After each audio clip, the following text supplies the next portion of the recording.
There's something you hear that you might think will spark our interest, give us a call. And it was the person that they least expected. Before we get into today's video, I just want to let you guys know that this video is for educational purposes only. Please remember to be kind to everybody everywhere, in your everyday life, in your home, in the grocery store, and especially in the comment section down below. Please do not show hate to anybody, anywhere.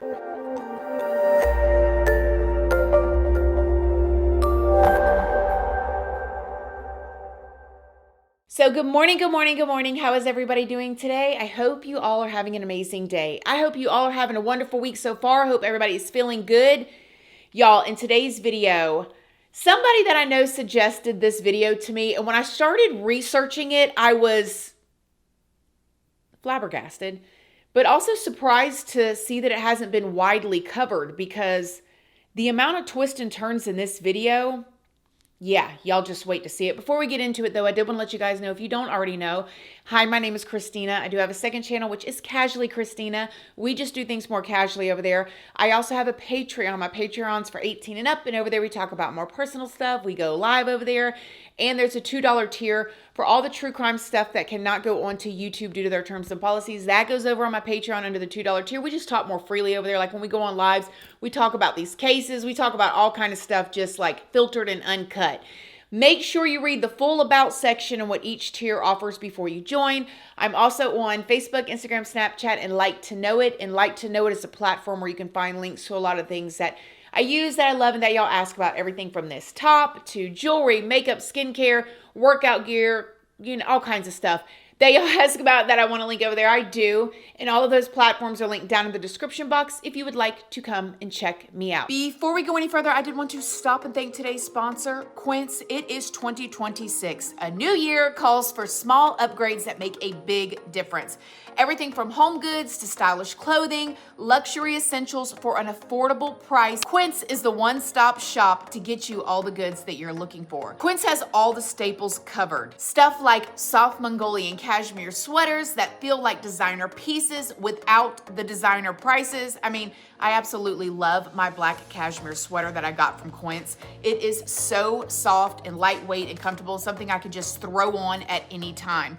Quince also has 100% European linen bedding that gets better and better after every wash, and I have had my eye on their European linen deluxe bedding bundle. It's been viral all over TikTok, you guys, because of how soft, crisp, and beautiful it is, and I'm definitely going to end up getting me one of those. Quince also has professional grade cookware, baby and kids items, travel essentials, all kinds of jewelry and bags and wellness stuff, and so much more. And by working directly with top tier manufacturers and cutting out the middlemen, Quince gives you exceptional quality without the big markup. And Quince only works with factories that use ethical and responsible manufacturing practices and premium fabrics and finishes. If you want to try Quince, all you gotta do is go to quince.com/Christina Randall, and you can get free shipping on your order and 365-day returns. And you have to think about how confident you have to be as a company to offer 365-day returns.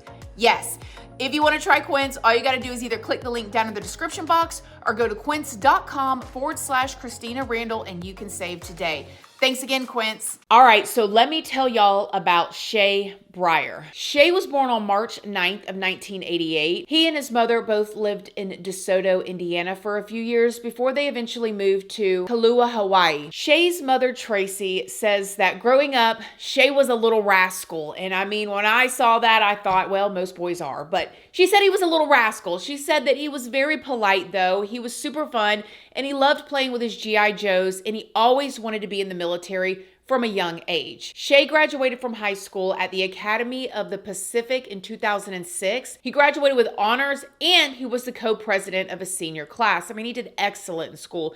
He also played baseball and basketball and loved to bowl. Now, after high school, Shea joined the Navy. Shea was stationed at Bangor Base in Washington as a master's of arms before transferring to the Canine Handling Division, where he served before being deployed to Italy. Shea left the service in 2012 and returned to Indiana to live on a rural farm that he absolutely loved. In Indiana, Shea worked as an officer for the American Legion Post number 211 in Portland serving as a trustee. Now, Tracy, Shea's mother, says at this point in his life, it was 2018, Shea was ready to put down some roots. He wanted to find a nice woman to marry and start a family with. And this is when he met a woman named Esther Jane Stevens. She went by EJ. Now, EJ was a high school softball coach who also ran a daycare at a local church. Tracy, Shea's mother, says she didn't even know EJ was in Shea's life until Shea up and called her one day to tell her she was going to be a grandma. So this is her son, her baby boy. It's just been her and her son all these years. And he just calls her out of the blue and says, guess what? You're going to be a grandma. She's like, yay. But also, by who? She says that Shea and EJ weren't exactly in a relationship at the time that they found out that they were having a daughter. Shea's family said it was kind of weird because they definitely weren't lovey-dovey with each other. They felt like Shea and EJ didn't even really have a connection. So to me, the way it sounded was like they probably either just hooked up or were hookup buddies and then, trying to navigate this type of partnership they were going to have and then kind of decided to maybe go into a relationship. Regardless, Shea was very excited to become a father. He even proposed to EJ, wanting to just have a family. Like, okay, I got her pregnant. Let's just get married and figure it out. But just weeks before their wedding was supposed to happen in September of 2019, EJ out of the blue just called the whole wedding off. Not only that, but she stopped letting Shea see their daughter. Shea was disappointed to say the least, so he started seeking out a deeper connection with God. This is when he started attending church. But after more and more time went by that Shea wasn't allowed to see his daughter, he ended up going and getting a lawyer and took EJ to court. He was doing what typically people say the father should do. Fight for her. If you want to have a good relationship with your daughter, take her to court. Fight for her, right? Well, when EJ found out that Shea was taking her to court, she allegedly told Shea, if you go through with this, you're going to be sorry. Well, Shea went through with it anyways, and in November of 2019, he officially filed with the court to seek custody. The first steps being that paternity needed to be established because Shea and EJ's daughter did not have Shea's last name. And at this point, Shea hoped that he could be the father that he always wanted to be, but then something absolutely terrible happened. On January 12th of 2020, someone found 31-year-old Shea on a bridge clinging to life. They called 911. Shea County 911, where is your emergency? We are on 125 west north. We came upon an individual that is on the bridge, laying here injured. You said he's injured and needs an ambulance? Yeah, he definitely needs an ambulance. He's alert, but he's not coherent.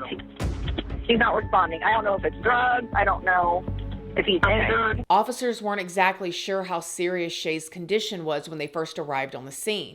What are you doing out here in the cold? Briar, what happened to you? So Shea was taken to the hospital where they found out that he'd actually been, and not only that the ammo never exited Shea's body and it was still sitting right in his heart. Sadly, he passed away at the hospital during surgery. Realizing that this was actually now a case, the investigators immediately started trying to figure out who did this to Shea. The investigators talked to everyone that knew Shea, and no one thought that Shea had any enemies, but Shea's family had a strong feeling that EJ, Shea's ex-fiance and mother of his daughter, was responsible. Now imagine this, they just have a hunch. That's it. No proof, no nothing. He had no enemies that anybody could think of. And the paternal side of the daughter's family is I've got a feeling it's this EJ. So the investigators brought EJ in for questioning. Now, first, they told her what happened. Unfortunately, this morning we were called out because Shea had sustained some injuries, life-threatening injuries, and he did not make it. The investigators were immediately put off by how little EJ said after being told that Shea passed away. He said that he expected a little bit of emotion out of her at least, or that at least she may have some questions, But he says that she didn't have any questions at all. And you got to remember, they're talking to the mother of Shea's daughter. So they're telling her that the father of your daughter is deceased, gone, and we don't know who did it or anything like that, and your daughter will never, ever, ever have her biological father again. And she's like, oh, no questions, no emotion, no anything. Hello, red flag. But that wasn't the only red flag in EJ's interview. She told the investigators the last time she had spoken to Shea was a week prior to his passing. But the investigators knew that that was a lie because they already analyzed Shea's phone records. The records show that EJ had called Shea the night of his passing at 12:02 a.m. That was just a couple hours before Shea was found on that bridge. Even so, the investigators decided not to confront EJ with the phone records just yet. They wanted to do more investigating before they let EJ know that they were suspicious of her. I'll give you my card, and if there's something you hear that you might think would spark our interest, give us a call. Now, the very next day, a call from a woman named Christy came in. Christy had known EJ for many years. She used to umpire softball games that EJ played in, and she was somewhat of mentor of EJ's. Remember, EJ was a softball coach for the high school. Well, EJ confided in her a lot, and whenever EJ was going through something, she talked about it with Christy. So when Christy heard that Shea had passed away, she was immediately concerned about a previous conversation that she had had with EJ. Christy was actually a former police officer, so she knew she had to go into the sheriff's office and tell them everything that she knew. Christy told investigators that she had gotten a call from EJ a few days before Shea's passing. She said that EJ had asked her to babysit for her that weekend. She said that it was a bit strange because EJ had never really asked Christy to babysit for her before, but Christy agreed. I mean, she had always been there for her. She mentored her. She was like, okay. But Christy said that she spent the whole weekend waiting to hear from EJ, but she never called. So she's like, can you keep my daughter for the weekend? Sure. She never shows up with her. Not until after 10 p.m. on Saturday night. Now imagine, I don't know about y'all. I like to be in bed by 8 or 9 o'clock, okay? It is what it is. You ask me to babysit and you call at after 10 p.m. on a Saturday and say I'm on my way with the baby. The baby better be washed, clean diaper, and asleep. But at this point, she had already agreed to babysit, so she agreed to take EJ's daughter in for the night. Now, Christy then said that EJ came back to her house at around 1 a.m. to pick her daughter up. So, can you keep my daughter for the weekend? Sure. Don't hear from her all day Friday, all day Saturday. She drops her off at 10 p.m. Saturday and picks her up at 1 a.m. This time, Christy said she straight up asked EJ, what have you been doing tonight? And Christy said that EJ said nothing and was being very standoffish about it. But then Christy said that EJ told her, I can't tell you, but I'm sure you'll hear about it in the paper the next couple days. Christy then told the investigators that in the months leading up to Shea's passing, she noticed that EJ always had an 18-year-old girl named Shelby in the car with her when she came to her house. Now, EJ used to be Shelby's high school softball coach, and this is when it gets even more sticky and disgusting to me. Now, again, at the time, Shelby was 18 years old and EJ was 29. So Christy was telling the investigators how strange she thought it was in the first place that the two of them were always hanging out together. But Shelby, the 18-year-old, had become EJ's assistant coach after she graduated high school and had been working at EJ's daycare. So Christy kind of just brushed it off. Like, okay, now you've become the assistant coach. Now you're working at the daycare. She pushed it out of her mind. The investigators had heard Shelby's name come up before from Shea's family. See, Shea's family told the investigators about Shelby because they too thought her relationship was weird. They felt like Shelby and EJ were always together, to the point where a lot of people wondered if their relationship was more than just a friendship or a business partnership, if you know what I mean. Shelby actually seemed very protective of EJ and almost jealous of Shea. Christy then went on to tell the investigators that after Shea filed custody paperwork, EJ came to her and asked her what she could do about it. And at first, Christy thought that this was just an innocent conversation, but then EJ said that she did not want to share her daughter with Shea, and she said things like How do I get rid of him? And initially, Christy just thought EJ was venting, but then when she heard about what happened to Shea, she knew that EJ was completely serious. I mean, you can only imagine. It happened that night. She dropped the daughter off for those few hours. She said all that stuff. This woman is a former officer. The bells are going off in her head, and good for her for going right into the sheriff's office and telling everything she knew. Then she remembered EJ telling her that one time her and Shelby played an innocent prank on Shea by putting a bunch of crushed up ibuprofens in his drink. She said that it was fine and nothing ended up happening to him, but now Christy was realizing that it was probably EJ's first attempt on Shea's life.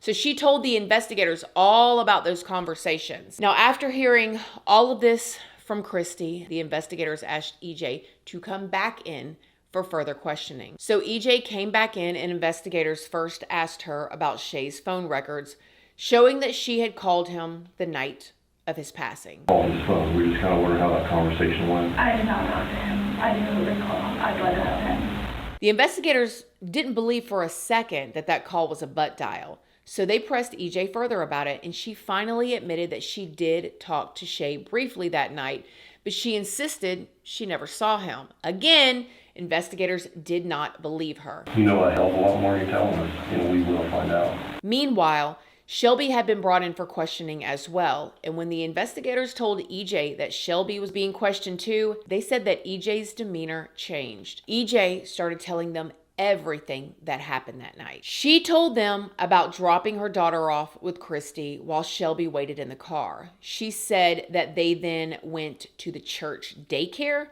to rearrange furniture. But then she said once they were done rearranging furniture, another 18-year-old girl named Hannah met them there. Now, you guys, you got this lady working up at the church with these two young girls, meeting her up at the church to go off and do some mess. Hannah, the other 18-year-old, like Shelby, used to be coached by EJ and sometimes worked at the daycare. After moving the furniture, EJ said that they started joking about how to get rid of Shea. But we were all kind of joking about it. Like it wasn't a full-blown serious conversation, you know. Yet earlier that day, when she picked Shelby up from her house, they also picked up Shelby's hunting rifle. Then she said they fired off a round in the parking lot of the daycare. When asked why they would do that, EJ said that they wanted to see how loud it was. Then all three of them got into Hannah's parents' car and went to go and get Shea. And wanted to come for a ride with us, and he came. After they picked Shea up, and you guys, they picked him, he got in the car with them. They drove out to that bridge where Shea would eventually be found. And then EJ told the investigators the next thing she knew, Shelby, the 18-year-old, the one that the families think had something more going on, pulled out her hunting and shot Shea. The next thing I know, What happened? EJ, we're right there. We're right here. Finish it. I'm trying to remember. You shot him. Did Shelby shoot him? I mean, talked about it, and then it was just like, okay, let's just do it. Yeah. Jokingly, obviously, and then the joke turned way too real. And y'all, we talk about so many cases like this over here where you've got a person that coaches another person, where the power dynamic is obviously uneven. You got an 18-year-old who looked up to her high school coach, who now her high school coach takes her under her wing in order to help her out, but they're spending a lot of extra time together and things are getting a bit weird, and yet you're dropping hints to this 18-year-old over and over again about how to get rid of them, then you're firing off rounds in the church parking lot. Come on. The investigators were not buying it either. They believed that EJ had been planning this for months to end Shea's life. They then asked EJ about Shea's cell phone. Is Shelby going to tell us the same thing, that she doesn't know where the phone is? Because the phone is somewhere. Did you throw it in the river? Who threw it in the river? You did? You scared that he could call 911? Okay. This meant that EJ knew Shea was still alive and she left him behind with no way to call 911 anyways. He laid there for an hour before he was eventually found, slowly losing his life. At this point, EJ ended up being arrested and charged with murder. Shelby was then told everything that EJ had confessed to, including that EJ said that Shelby was the one that pulled the trigger. So Shelby told the investigators her side of the story. I didn't want her to be with him at all. I was like, that little girl would be just fine without him. Wasn't going to do anything. I really wasn't. Honestly, I feel like I just blacked out and it just happened. And then Shelby was arrested and also charged with the same thing. The investigators then flew to Iowa, where Hannah had gone back to college to question her as well. I didn't want to be there at all.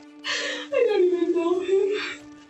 I couldn't even tell you his first name. At what point was a decision made to take your vein? Basically they didn't want to take EJ's because it was too suspicious.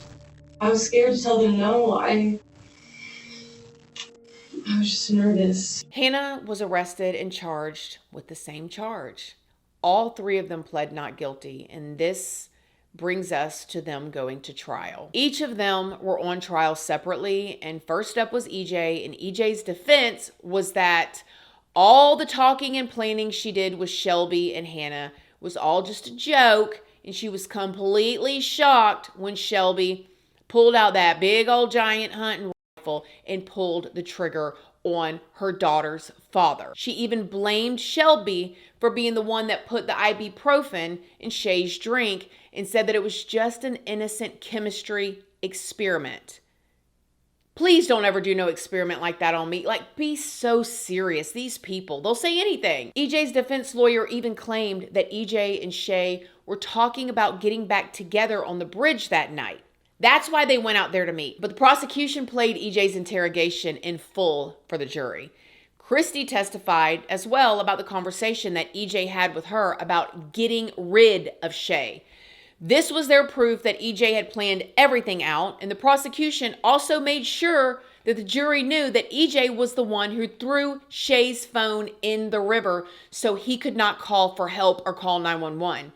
Now, after 2.5 hours of deliberation, the jury found EJ guilty. She was sentenced to 55 years in prison. 3 months later, Shelby was found guilty as well, and she was also sentenced to 55 years in prison. Hannah was offered a plea deal. She pled guilty to voluntary manslaughter and was only sentenced to a few years in prison. And I do feel a little bit bad for Hannah in a way. I mean, obviously not as bad as I feel for Shea's family or Shea's daughter, who's now lost her mother and her father. What are these people thinking? But I had a little bit of bad for Hannah because I feel like she was manipulated, but you know, she still deserved to serve some time, and so I'm glad that she did. Now, Shea's mother had been absolutely heartbroken by what happened to her son, as you can imagine. She sat through both EJ and Shelby's trial and said that she did her best to keep her head held high. I'm not letting my head hang. I'm holding it up as high as I can. This is for Shea. It was hard, but this is the boy you gave birth to. yeah, it just makes me so mad. He didn't do anything wrong. And I just could not believe these people, they thought that they were going to get away with this. The two 18-year-olds that she drug into this, Shelby, like, that went and got her. I mean, like, oh my gosh. All of this because of actually what? You don't want to share your daughter? Terrible. I'm glad that the two of them got sentenced to 55 years, and I'm glad that Hannah got some time. And I hope that Shea's mom is able to have some sort of relationship with her granddaughter. I really hope so. Have y'all heard about this? Let me know what you think in the comment section down below. Other than that, I love y'all. Thank y'all so much for watching this video, and I'll see y'all in the next one. Love you guys. Bye.